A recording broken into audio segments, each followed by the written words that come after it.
Evyona byatandukana okushaba kandi kwabemberwa Bishop George Ketu Lyasingura kandi okuburira Reverend Byamukama Gregory niwe yakwebembera. Entwaza n'obulingo okutendeka abadikoni.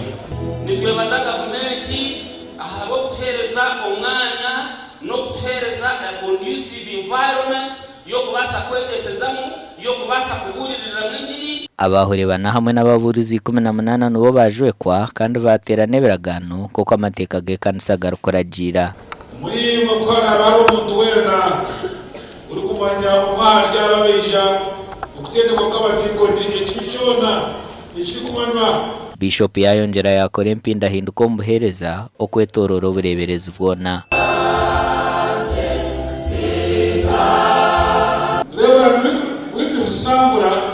Kubera assistant mikati kitwamba kuzanijanga mparishi vita. Aha mukoro guhona Bishop yajaguze emyaka 6 eyamara omubuhereza.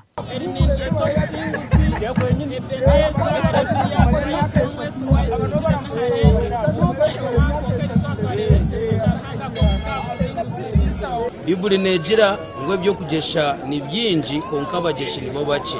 Icyo nikimanyisa ngo aba bantu abaza kora umurimo gwa Ruhanga na munongo mu kwebembera entama za Ruhanga ubukama bwa Ruhanga bwaza kombe kwa kurunji. Gashakwa Anthony Twine.